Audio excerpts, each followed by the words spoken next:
Good morning dear friend. आज अपन शुद्ध प्रतिरोध शुद्ध प्रतिरोध के लिए अपन फेजर आरे, कला आरे, वेक्टर आरे और जाव वक्र पढ़ चुके थे। उसके बाद उसका जो पॉइंट था वो आता है औसत शक्ति। किसके लिए?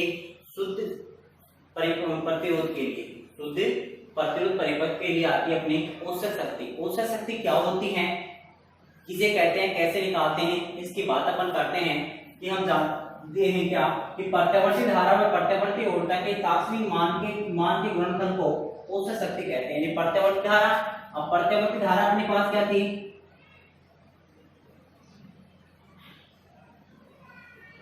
प्रत्यावर्ती धारा I is equal to I naught sine omega T प्राप्त हुई थी हमें। शुद्ध प्रतिरोध के लिए प्रत्यावर्ती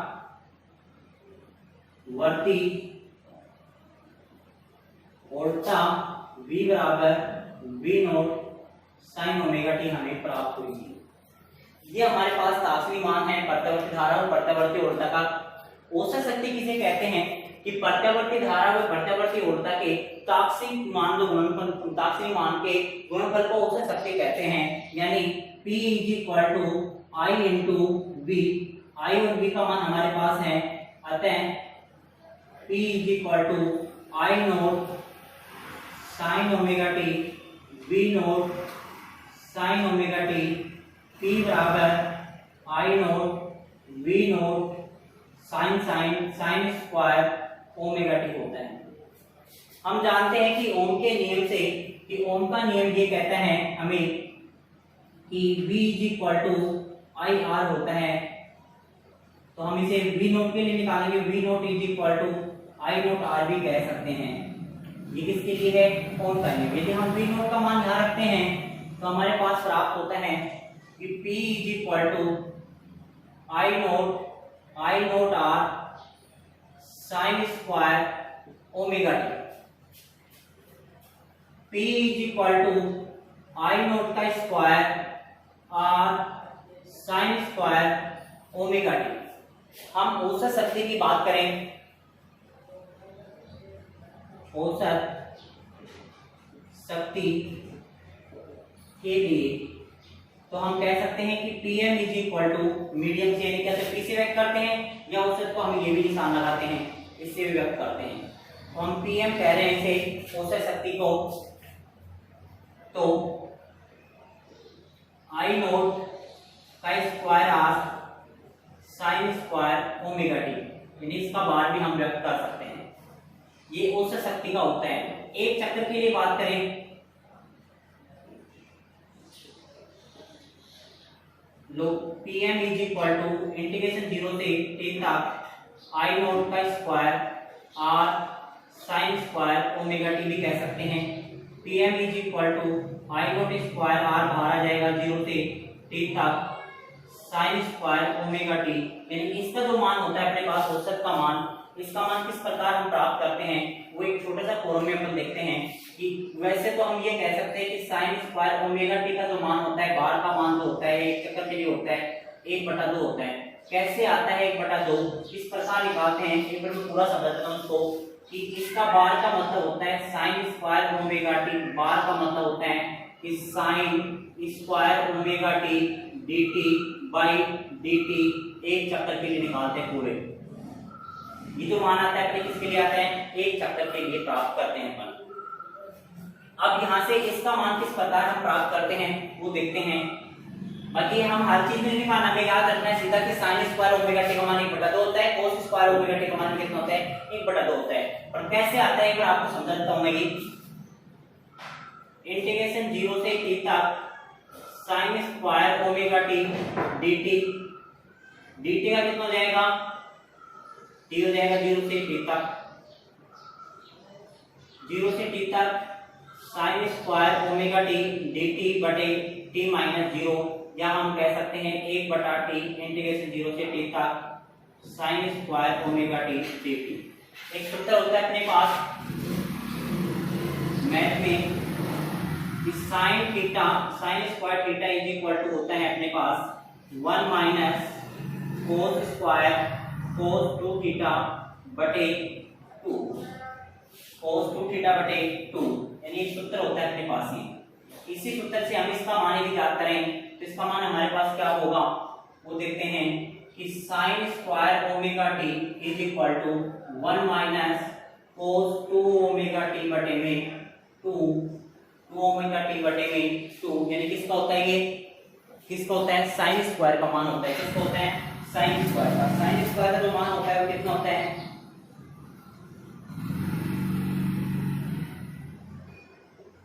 अब इसका हम क्या करेंगे, यहाँ पे sin स्क्वायर ओमेगा t की जगह यदि हम इसको रखते हैं तो हमारे पास कितना प्राप्त होता है, क्या प्राप्त होता है उसको देखते हैं कि sin स्क्वायर की जगह हम इसको मान रखेंगे तो हम कह सकते हैं क्या, यहाँ रखें तो हम क्या कह सकते हैं कि 1/t इंटीग्रेशन 0 से t तक 1 माइनस cos 2 ओमेगा t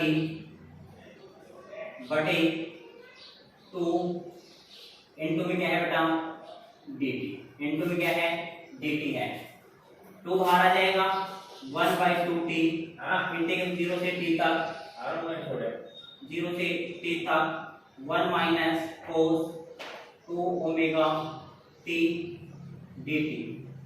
अब यहाँ पे एक सूत्र बनता है अपने पास, ये तो हमारे से रहेगा कि किसी भी संख्या का इंटीग्रेशन करते हैं, जैसे a प्लस b है, सूत्र है बेटा अपने पास a प्लस b का इंटीग्रेशन करते हैं dx सापेक्ष, तो a का भी होगा a dx प्लस b का भी होता है b dx, ऐसे होता है ये सूत्र। तो हम यहाँ पे 1 का भी करेंगे और 2 ओमेगा t का भी हम याद करते हैं। कैसे करते हैं एक बार आप इसको नोट कर लो, यहाँ तक ये फॉर्म हमें हमेशा ध्यान रखना है कि ये जो मान है ये मान हमेशा फिक्स होता है 1/2, वही निकाल रहे हैं अपन, यहाँ से इसी का मान याद कर रहे हैं, ये आपको नहीं निकालना, आपको सिर्फ याद रखना है, सीधा मान हम रख लेते हैं इसके अंदर। यानी यहाँ से जो प्राप्त कर रहे हैं ये चक्कर के लिए ये मान इसी के लिए प्राप्त करें, क्योंकि हमें पता है कि sin स्क्वायर ओमेगा t का मान हम सीधा 1/2 रख के याद कर सकते हैं, पर हमें ये किस प्रकार आता है उस चीज को समझाते हैं, पर किस प्रकार 1/2 प्राप्त होता है। एक बार आप इसको नोट कर लो।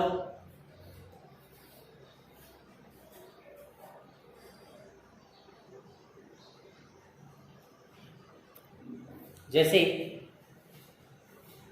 इस टर्म को उठाएंगे तो 1/2t ऐसे कैसे ब्रैकेट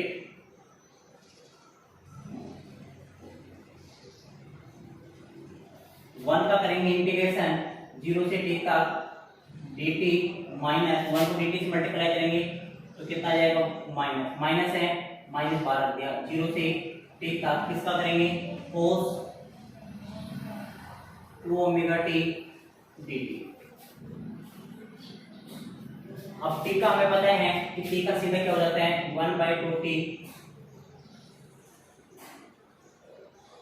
स्मॉल t 0 से t तक माइनस 0 से t, इसका जो समाकलन होता है अपने पास cos 2 omega t dt। cos की बात करें cos थीटा d थीटा का जो समाकलन होता है वो होता है sin theta, cos theta d theta का जो समाकलन होता है वो अपने पास क्या होता है sin थीटा होता है। sin थीटा यानी किसके सापेक्ष, थीटा के सापेक्ष कर रहे हैं, किसका कर रहे हैं cos का कर रहे हैं, cos का किसके सापेक्ष कर रहे हैं थीटा के सापेक्ष, तो क्या होता है अपने पास sin थीटा होता है, और sin का करेंगे तो क्या होता है माइनस cos थीटा। इसी के अकॉर्डिंग यदि हम इसका करते हैं तो देखो एक बार क्या होता है इसका integration cos 2 omega t dt, तो इसका एक बार पूरे का करेंगे तो हमारे पास आएगा sin 2 omega t sin theta, इसको थीटा मान के करेंगे अपन, इसको एक बार थीटा मान के करें, इसको एक बार थीटा मान करें तो थीटा बन गई, थीटा बन गया तो cos थीटा क्या होता है सीधा sin थीटा, थीटा हो गया।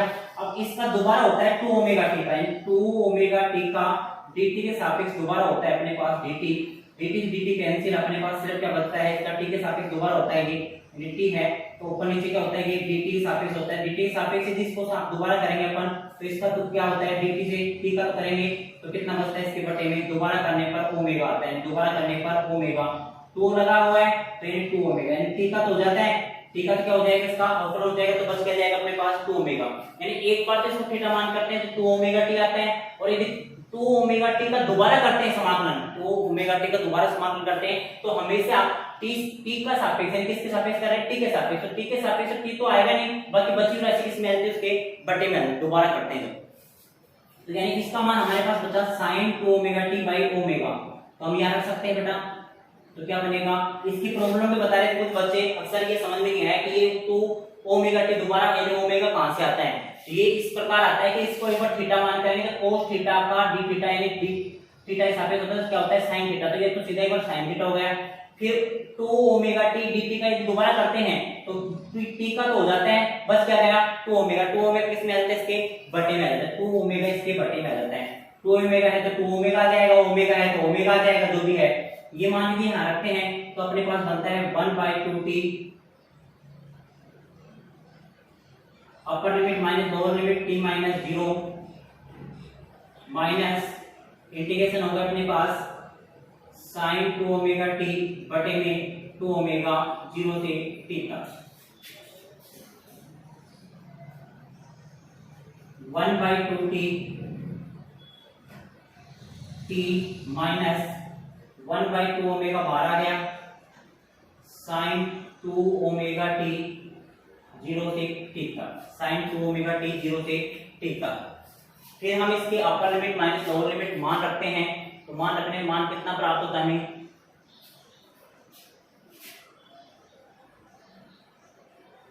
One by two T minus 1/2 omega upper limit T रखेंगे तो sin 2 ओमेगा बराबर जानते हैं 2 पाई बाई क्या होता है टी, तो इसका रख देंगे 2 पाई बाई टी इनटू में अपर लिमिट कितनी है capital T minus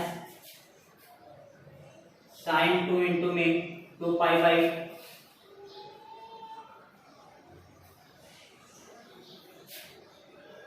two into में 2 pi by T into 0 1/2 T minus 1/2 omega T से टी कैंसिल sin 4 पाई टोटल 4 माइनस sin 0 का मान 0 होता है, sin 4 पाई का मान भी क्या होता है 0। 4 पाई का मान देखते हैं यहाँ 0 होता है, यहीं 360 होता है, एक चक्कर पूरा हो गया तो 2 पाई हो गया, फिर एक चक्कर पूरा होगा प्लस 2 पाई होगा, 2 पाई कितने होंगे 4 पाई। यहाँ पे हमेशा मान क्या होता है साइन का 0, इसलिए साइन 4 पाई का मान भी क्या होगा 0 होगा। 0 हो गया, यदि ये मान यहाँ रखते हैं तो हमारे पास क्या प्राप्त होता है 1/2 bracket T minus 1/2 omega into 0 minus 0 यानी 0 से गुणा करेंगे सारा मान क्या हो गया 0 हो गया। आ क्या गया 1/2 टी इंटू टी से टी कैंसिल क्या आ गया 1/2, किसका मान आया ये साइन स्क्वायर ओमेगा टी का बार का मान आया, यानी औसत मान 1/2 टी आता है एक चक्कर के लिए, यानी इसका मान निकाला करने। तो हमें डायरेक्टली याद रखना है, इसको पूरी फॉर्म करने की कोई आवश्यकता नहीं है, इतनी चीजें तो हमें याद रखनी है। ये इतना पूरा निकलाएगा नहीं कभी औसत मान में, हमें सिर्फ ये किस प्रकार आया वो चीज हम चेक करते हैं। तो एक बार आप कर दो इसको मैं, तो हमें करना क्या है किस प्रकार करना है कि हमें सिर्फ ये याद रखना है कि sine square bar omega T यानी बार हो, या फिर इसको एवरेज ऐसे भी लिखते हैं कि sine square omega T average ऐसे भी लिखते हैं, का मान हमेशा कितना होता है 1/2 होता है। इसी प्रकार कोस स्क्वायर का होता है, कोस स्क्वायर ओमेगा टी का मान भी हमारे पास क्या होता है एवरेज भी मान जानते हैं, उससे बात करेंगे अगला जो टॉपिक आएगा उसमें, वो भी कितना होता है 1/2, यानी साइन स्क्वायर और कोस स्क्वायर का मान कैसे होता है ऐसे उसका निकले, कोस का भी निकाल के बताएंगे हमें।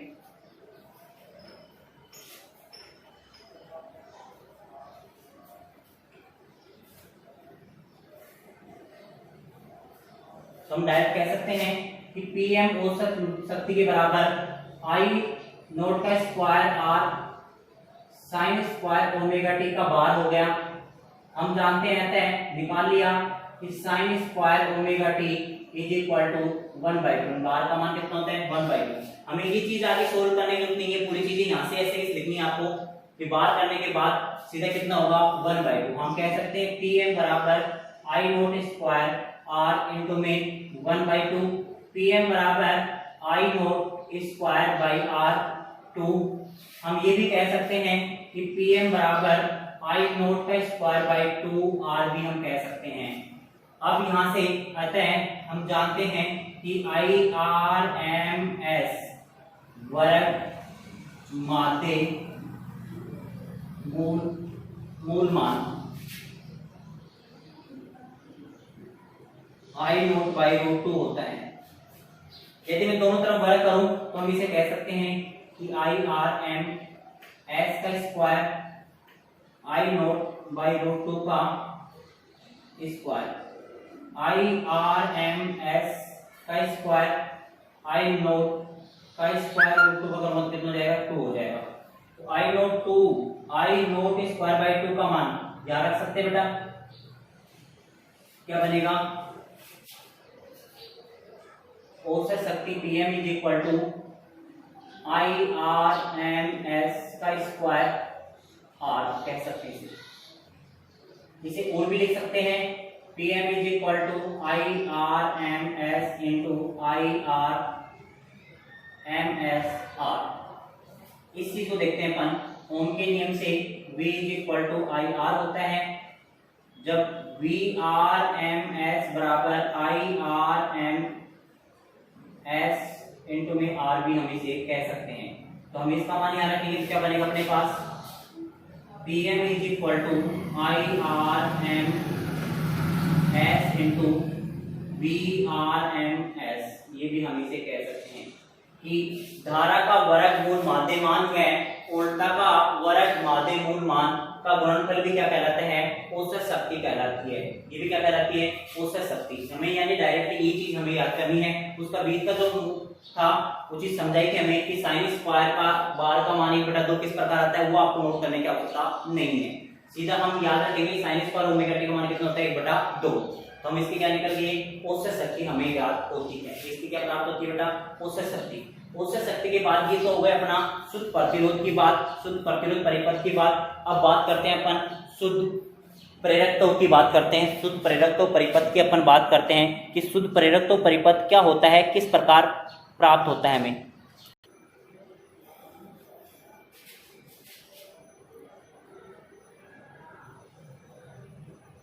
देखो नेक्स्ट टॉपिक अपना शुद्ध प्रेरकत्व परिपथ।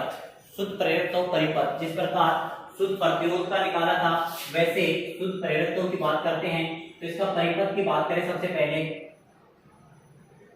परिपथ कैसे होता है इसका परिपथ कि प्रेरकत्व होता है जिसे L बोलते हैं, ये प्रेरकत्व कहलाता है। इस प्रेरकत्व को एक प्रत्यावर्ती स्रोत AC से जोड़ दिया जाता है। प्रत्यावर्ती स्रोत की उल्टा जो होती है V बराबर V naught sine omega T होती है। प्रत्यावर्ती स्रोत की उल्टा होती है जो V बराबर V naught sine omega T होती है। यानी शुद्ध प्रेरकत्व परिपथ की बात कर रहे हैं तो एक प्रेरकत्व लेते हैं, प्रणालिका लेते हैं, उसको हम इसके AC स्रोत से जोड़ देते हैं। AC स्रोत जोड़ने पर इसका जो मान होता है V बराबर V naught sine omega T होता है। इसमें I धारा क्या हो रही है प्रभावित हो रही है। I धारा इसमें प्रभावित होती है तो हम ये भी कह सकते हैं अतः प्रत्यावर्ती उल्टा V बराबर V naught sine omega T समीकरण नंबर 1। यानी प्रत्यावर्ती उल्टा का मान हमें दिया हुआ है कि V बराबर V naught sine omega T होता है जो समीकरण नंबर 1 है। अब बात हम ये करें कि प्रेरकत्व का विद्युत वाहक बल यानी प्रेरकत्व का जो विद्युत वाहक बल होता है वो कितना होता है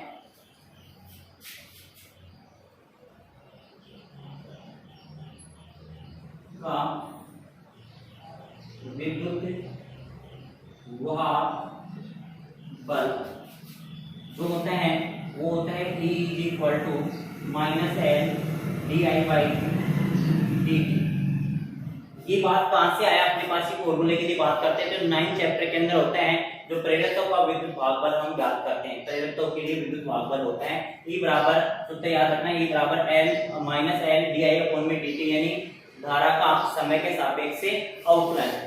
अब इसका यदि परिमाण लें तो हम ये भी कह सकते हैं कि E is equal to minus L D I by D T mode. परिमाण को होता है मोड, इसका मोड देंगे तो मोड में क्या हो जाती है माइनस की होती है तो प्लस की हो जाती है। यानी हम इसे कह सकते हैं कि E is equal to L D I by D T di/dt। अब हमें ये भी पता है कि प्रेरक तो जो होता है किरचॉफ के नियम से कि E का मान इन प्रेरक के वहां पर बराबर होता है वोल्टा के बराबर। इसके बराबर होता है वोल्टा के बराबर, यानी E बराबर V भी हम कह सकते हैं। तो यदि हम इसको ये कहें तो V = L di/dt हम कहेंगे। समीकरण नंबर 2। समीकरण 1 और समीकरण 2 में देखते हैं। समीकरण 1 बराबर V बराबर V0 sin ओमेगा t है। समीकरण 2 है V बराबर L di/dt अपने पास है। तो हम समीकरण 1 से इक्वेशन 1 एंड 2 से हम V का मान हमारा कहेंगे तो L di/dt = V0 sin omega t कह सकते हैं। dt का यदि पक्षांत करते हैं तो हम कहेंगे L di = V0 sin omega t dt। समीकरण नंबर 3, यानी हम dt का क्या कर दिया, यहाँ पे पक्षांतर कर दिया। dt का क्या कर दिया, पक्षांतर कर दिया। dt का पक्षांतर करते हैं तो हमारे पास बनता है L di = V0 sin omega t dt बनता है। यदि हम इसका समीकरण का समाकलन करते हैं तो समाकलन करने पर हमें क्या प्राप्त होता है उस चीज को अपन देखते हैं एक बार। तो समीकरण 1 का समीकरण 3 क्या करते हैं अपन यहाँ पे समाकलन करते हैं। समीकरण 3 क्या करते हैं, समाकलन। समीकरण 3 का समाकलन यदि करते हैं तो हम क्या कहेंगे, integration L di = integration V0 sin omega t dt। L बाहर हो जाएगा अपने पास, इंटीग्रेशन di V0 बाहर हो जाएगा, integration sin omega t dt। यहां से हमारे पास di का सीधे क्या हो जाएगा, Li = V0 sin omega t dt। एक वीडियो भी मेरे पास वापस आया था कि सर इसका एक बार दोबारा समझाओ सर कैसे होता है इसका। तो आज फिर वापस बात करते हैं अपन इसकी। इसका बेटा क्या होता है, इसका एक सूत्र होता है, फॉर्मूला होता है। तो फॉर्मूले की यदि बात करते हैं अपन तो फॉर्मूला क्या होता है कि पहले सबसे पहले किसका इंटीग्रेशन कर रहे हैं, साइन का इंटीग्रेशन कर रहे हैं। साइन का इंटीग्रेशन करते हैं तो साइन का यदि किसी थीटा के सापेक्ष कोई भी कोण के सापेक्ष करते हैं तो उसका क्या होता है, माइनस कोस थीटा होता है। उसका क्या होता है, माइनस कोस थीटा। यानी यहाँ पे एक सूत्र होता है बेटा कि integration sine theta D theta = minus cos theta होता है।